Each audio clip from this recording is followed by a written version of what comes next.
रहने का मतलब यह है कि अकेले रहने वाला व्यक्ति थोड़ा असुरक्षित रहता है। जो अपराधी किस्म के व्यक्ति होते हैं, उनको कोई व्यक्ति अगर घर में अकेला रहता है, तो उस पर वहाँ अपराध करना उसके लिए ज़्यादा आसान हो जाता है। मैंने इसीलिए यह विषय कहा देखिए है। मनीष जी, नहीं तो अकेले हत्या रहते किसी की भी हैं हो या सकती 2 लोगों के साथ रहते हैं या 4 लोगों के साथ रहते हैं, ये मुद्दा नहीं है यहाँ पर। कोई भी अगर हथियार लेकर घर में घुसेगा, तो 1 या 2 लोगों से तो फ़र्क नहीं पड़ता ना, वो जिस मकसद से घुसेगा, वो मकसद वो पूरा है। करेगा। बिल्कुल, और इससे क्या बिल्कुल, फ़र्क मैं भी पड़ता है वही कि 1 बात या कह 2 रहा लोग या 3 लोग?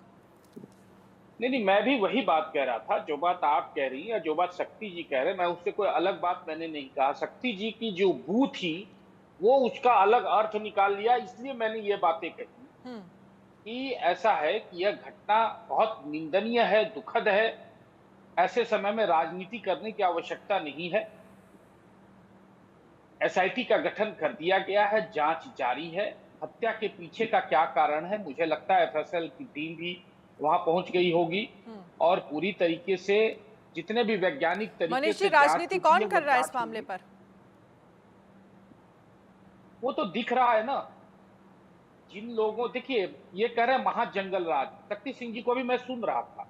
मैं देखिए, ये विषय अभी समय अभी अभी अभी खबरें सामने आई है और अभी इन सब बातों का कोई मतलब नहीं बनता। आप महाजंगल राज कह रहे हैं, तो आप मानते हैं ना कि आपके समय में जंगल राज था? ये सब शब्द जो है ना, देखिए, सब बताने की जरूरत नहीं। भी मैं उन लोगों का ही जो हिस्ट्री सीटर रहे हैं, जो दबंग रहे हैं, बाहुबली रहे हैं, उन लोगों का बयान मैं भी सुन रहा हूं, जिनको बिहार की जनता अच्छी तरीके से जानती है कि उनका चरित्र क्या रहा और राजनीति में जो उनका पदार्पण हुआ वह किन कारणों से हुआ। दबंगता के कारण, हत्या के कारण, अपराध के कारण ही हुआ था। एक समय था 90 के दशक में। आज वो लोग ज्ञान बांटने का काम कर रहे हैं। देखिए, ट्रंप पे भी जानलेवा हमला हुआ। इसका क्या मतलब है भाई? इसका मतलब नहीं है ना। हमला हुआ तो स्नाइपर ने उसको मार गिराया। अपराध हर जगह होता है, लेकिन अपराध पर नियंत्रण करना और सत्ता पोषित अपराध नहीं होना चाहिए। अपराधियों को बचाने का काम वो सरकार ना करे, ये बड़ी बात होती है। और वर्तमान सरकार जो है, वो अपराधियों लेकिन को मनीष जी, संरक्षण क्यों शक्ति देती जी, है? इसके बाद रितेश मैं आपके पास आऊंगी। आप दोनों मुख्यमंत्री के से ही मेरा आवास पर सवाल चोरी है। की हुई गाड़ियां मनीष नहीं जी और मिलती है? शक्ति जी, एक बार सुन लीजिए। आप दोनों से ही मेरा सवाल है। आप ट्रम्प की बात कर रहे हैं, लेकिन बिहार में पिछले 1-2 साल में अगर आप बात करें, चाहे आप लोगों की जेडीयू के साथ मिलकर सरकार हो, चाहे आरजेडी की जेडीयू के साथ मिलकर सरकार, महागठबंधन की सरकार आप लोगों ने चलाई हो, जिस तरह से हत्या के मामले लगातार सामने आए हैं, कहीं ना कहीं तो चूक प्रशासन और सरकार से हुई है और इस पर जिम्मेदारी भी होनी चाहिए कि इस तरह की घटनाएं आगे ना हो। और ये तो बहुत बड़ी घटना है।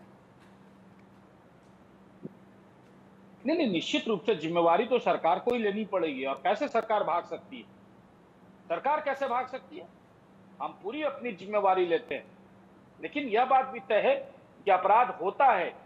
अपराध को किसी प्रकार, अपराधी को किसी प्रकार का संरक्षण आज की तारीख में नहीं मिलता। लेकिन एक जमाना था जब गाड़ियां चोरी होती थी ना, जब किडनैपिंग होता था, तो फिरौती की रकम जो है ना, वो मुख्यमंत्री आवास पे तय होता था कि कितने रुपए फिरौती देना है। वह बिहार वासियों ने देखा है। आज ऐसी बात नहीं है। आज अपराधी अगर अपराध करते हैं तो पुलिस को ढूंढ निकालती है, उसको पकड़ती है और सलाखों के पीछे होते हैं। इसलिए मैं कह रहा हूं कि देखिए, राजनीति करने का समय नहीं है। बहुत दुखद घटना घटी है। हमारा पूरा एनडीए परिवार जो है वो मुकेश सहनी जी के साथ इस दुख की घड़ी में खड़ा है। और जांच की जो सबसे बेहतर तकनीक है, सबसे बेहतर जो तरीका है, वह तरीका इख्तियार कर सरकार जो है अपराधियों को तक पहुंचेगी और इस ठीक घटना है। का पर्दाफाश होगा। ठीक है, शक्ति यादव आप इस पर जवाब दीजिएगा, लेकिन इसी बीच एक बड़ी खबर का रुख कर लेते हैं। इसी मामले से जुड़ी बड़ी खबर है। केंद्रीय मंत्री चिराग पासवान का ट्वीट सामने आया है। मुकेश सहनी के पिता की हत्या बेहद निंदनीय है, ये चिराग पासवान की तरफ से ट्वीट किया गया। दोषियों को बर्दाश्त नहीं किया जाएगा। मुकेश सहनी के प्रति मेरी गहरी संवेदनाएं, ये ट्वीट किया गया है चिराग पासवान की तरफ से। और उन्होंने कहा है कि जो घटना घटी है, दोषियों को बर्दाश्त नहीं किया जाएगा, बख्शा नहीं जाएगा। इस मामले पर सरकार कार्रवाई कर रही है। और ये एक्सपर्ट जो पोस्ट किया है उनकी तरफ से, विकासशील पार्टी के संरक्षक भाई श्री मुकेश सहनी जी के पिता की निर्मम हत्या बेहद निंदनीय, दोषियों को कतई बर्दाश्त नहीं किया जाएगा। जल्द से जल्द अपराधियों को चिन्हित कर उचित कार्रवाई की जाएगी।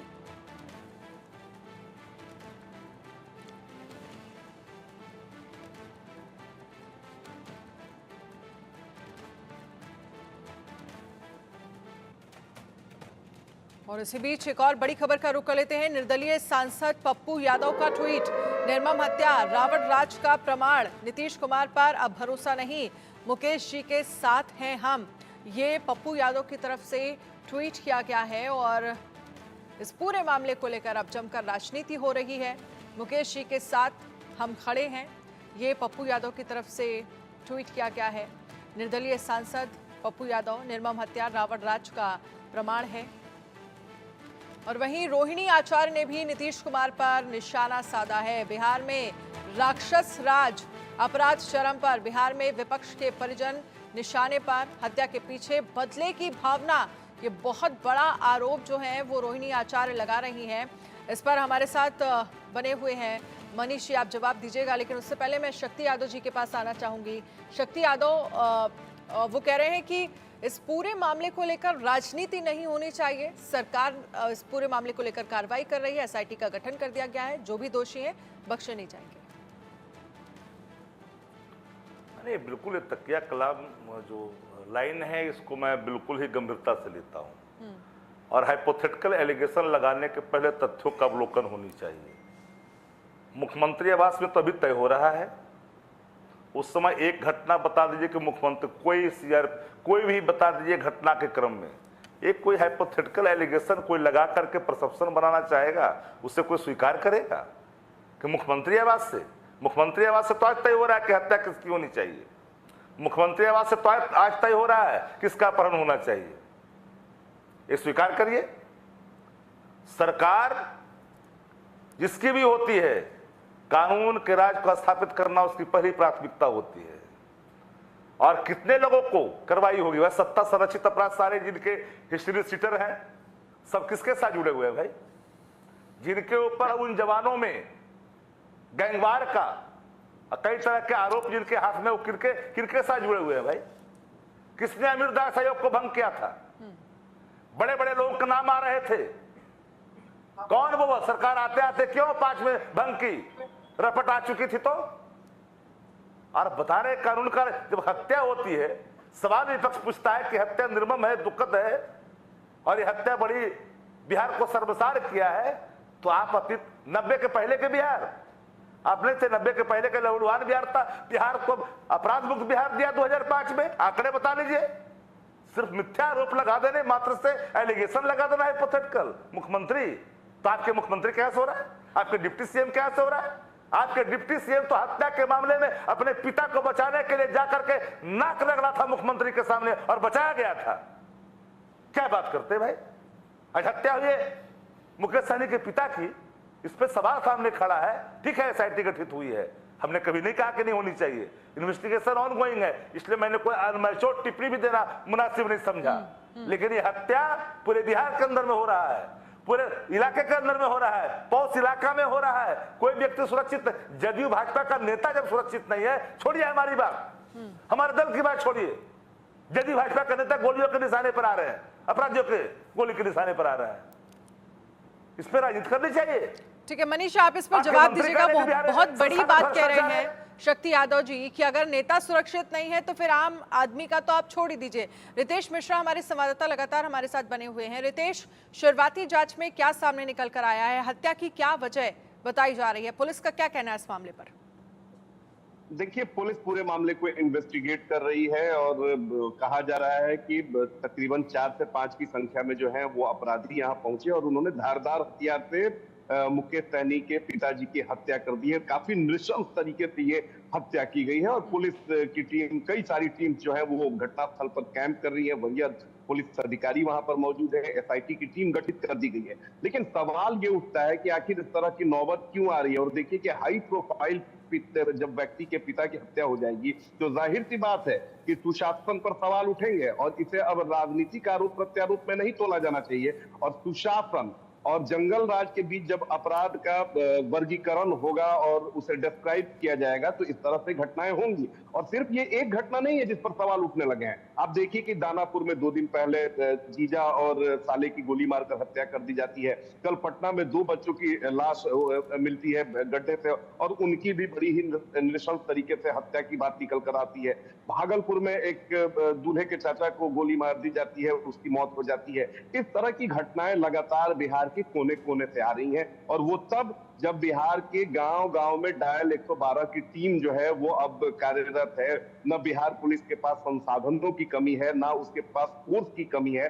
उसके बावजूद अगर बिहार में इस तरह से हत्याओं का दौर अगर शुरू हो गया है तो जाहिर सी बात है कि सवाल उठेंगे। सुशासन पर भी सवाल उठेंगे, लॉ एंड ऑर्डर पर भी सवाल उठेंगे, पुलिस की कार्यशैली पर भी सवाल उठेंगे और सत्ताधारी दल को इस पर जवाब देना होगा। मनीष पांडे जी, एक मैं बड़े ध्यान से सुन रहा था कि एक व्यक्ति है लिहाजा वो सुरक्षित नहीं रह सकते हैं और खुद मुख्यमंत्री नीतीश कुमार कहते हैं कि आजकल स्थिति ये है बिहार में, सुशासन का आलम ये है कि महिलाएं जो है वो घर से 12 बजे रात में अकेले निकल सकती हैं। तो आखिर जब जिस राज्य के सीएम इस तरह के दावा को करते हैं, चलिए अच्छी बात है कि महिलाएं रात में अकेले निकल सकती हैं, लेकिन उसी राज्य में अगर किसी पार्टी के संरक्षक, किसी पार्टी के अध्यक्ष, उन्हीं के सरकार के पूर्व मंत्री के पिता की नृशंस हत्या हो जाती है तो जाहिर सी बात है कि सवाल उठेंगे। और मनीष पांडे जी कह रहे हैं कि एक व्यक्ति अगर रहता है तो उस पर थोड़ा खतरा ज्यादा होता है। तो ऐसे तो बिहार में लाखों लोग हैं जो अकेले रहते हैं, उनके पुत्र जो हैं वो बाहर कमाने चले गए हैं या फैमिली में कोई नहीं रहता है, बुजुर्ग दंपति रहते हैं। तो क्या ये सारे लोग जो है वो अब असुरक्षित हैं? ये सवाल मैं पूछ रहा हूँ जो बीजेपी के प्रवक्ता हैं उनसे। मनीष जवाब दीजिए इस पर। नहीं, देखिए मुख्यमंत्री जी ने जो कहा है वो बिल्कुल सही कहा है। आज भी आप बिहार में देखेंगी, लोगों ने हम लोगों की भी उम्र हुई है, हम लोगों ने बिहार को काफी देखा है। एक समय था जब शाम के 5 बजे के बाद लोग घरों से नहीं निकलते थे और यह इसमें सच्चाई नहीं है क्या कि आज महिलाएं रात में 12-1 बजे भी अपने पति के साथ या अकेले घर से बाहर निकलती हैं, उनके साथ कहीं कोई अप्रिय घटना नहीं घटती है? देखिए, अकेले कहने का मतलब यह है कि अपराधी जब अपराध करता है तो उसकी प्रवृत्ति होती है।